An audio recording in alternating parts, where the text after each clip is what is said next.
अस्सलाम वालेकुम my YouTube family, welcome back to my YouTube channel.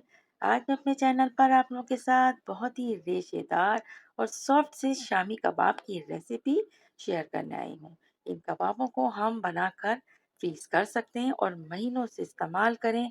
बहुत ही मज़ेदार के से ये कबाब बनके तैयार होते हैं।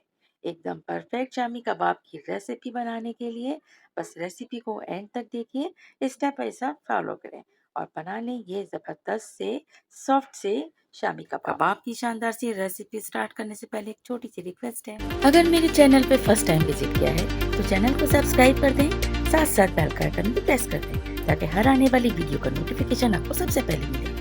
चलिए जी रेसिपी स्टार्ट करते हैं। बिस्मिल्लाहिर्रहमानिर्रहीम। बीफ हमने यहाँ पे लिया है 500 ग्राम और दाल चना 250 ग्राम। इसको हमने पानी में सोख करके रखा था। अच्छा जी, एक बात गौर से सुन लें कि यहाँ पर हम जो गोश्त ले रहे हैं वो थोड़ा रान का ले रहे हैं और इसके अंदर हम पर्दे का गोश्त भी शामिल करेंगे। पर्दे का गोश्त इस कबाब में शामिल करने से कबाब बहुत ही जूसी और बहुत ही मज़ेदार से बनते हैं और आप लोग एक बार ज़रूर ट्राई कीजिएगा।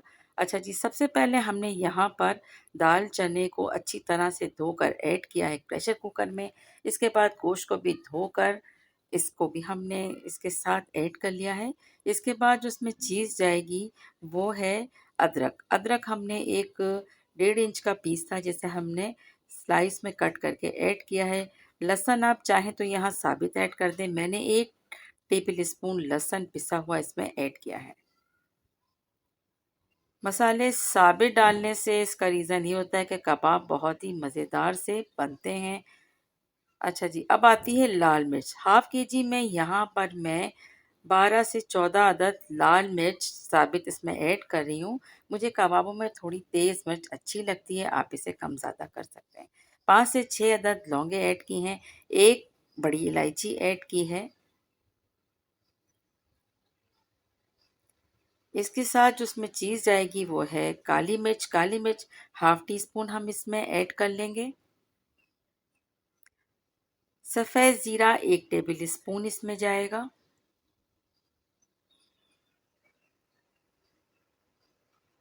अच्छा जी, ये तमाम चीज़ें ऐड करने के बाद अब बारी आती है दालचीनी। दालचीनी भी हमने इसमें 1.5 इंच का पीस ऐड किया है। चाहे तो उसको तोड़ के इसमें ऐड कर दें ताकि खुशबू अच्छी तरह से कबाबों में मिक्स हो जाए। अच्छा, इस तरह से हम ये तमाम चीज़ें वन बाय वन डालते जाएंगे। इसके अलावा यहाँ पर मैंने एक दरमियाने साइज़ की पीस प्याज को कट करके रखा था, वो भी ऐड कर दी। अब यहाँ पर हम इतना पानी ऐड करेंगे कि गोश्त भी अच्छे से गल जाए और चने की दाल भी सॉफ्ट हो जाए। अच्छा, पानी जो है हम यहाँ पर थोड़ा कम रखेंगे क्योंकि हम इसे तैयार कर रहे हैं प्रेशर कुकर में। तकरीबन 1 से सवा ग्लास पानी इसमें जाएगा और इससे पहले हम इसमें सॉल्ट ऐड करेंगे 1 टीस्पून। और कुकर को बंद करने के बाद 10 से 15 मिनट बाद ओपन करेंगे। अगर हमें इसमें पानी नज़र आया तो हम इसे ड्राई कर लेंगे। इसके बाद हम इसकी बारी आती है इसे ग्राइंड करने की, पीसने की। मेरे पास ये हैंड ब्लेंडर है और यकीन करें इतने ईज़िली इससे कबाबों का गोश्त जो है ये मैश हो जाता है, पिस जाता है।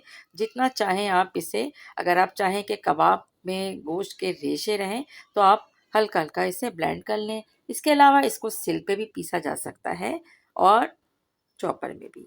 हरा धनिया हाफ कड्डी, एक दरमियाने साइज की प्याज को हमने चॉप किया है और थोड़ी सी हरी मिर्च भी इसमें ऐड कर ली है। तमाम मसालों को अच्छी तरह से मिक्स करने के बाद थोड़ी देर के लिए हमने इसको रखा है फ्रिज में और इसके बाद अब हम इसकी टिकियाँ बनाएंगे और इस तरह से टिकियाँ बनाने के बाद हम इसे फ्रीज़र में रख देंगे। कबाब आपका जब मूड हो आप निकालें और इस तरह से फ्राई पैन में थोड़ा सा ऑयल ऐड करें और इसे फ्राई कर लें। बहुत ही सॉफ्ट और बहुत ही मज़े के बनते हैं। आप इसके सैंडविच बनाइए या आप इसे साइड डिश के तौर पे सर्व करें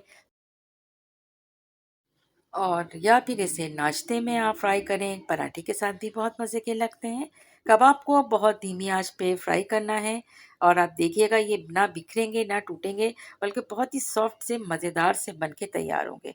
मैं इसमें अंडा भी नहीं मिलाती और आप देख सकते हैं फिर भी कबाब कितने अच्छे बन के तैयार हुए हैं। ज़रा भी ड्राई नहीं होंगे, बहुत अच्छे बनते हैं और ये देखिए इसका फाइनल लुक। और इन कबाबों को शाम की चाय के साथ भी सर्व किया जा सकता है। मटन पुलाव के साथ और पुलाव के साथ इस कबाब का कॉम्बिनेशन बेहतरीन है। मस्ट ट्राई कीजिए रेसिपी को। जिस तरह मैंने बनाए हैं इसी तरह आप गोश्त लीजिए और इसे बना डालें।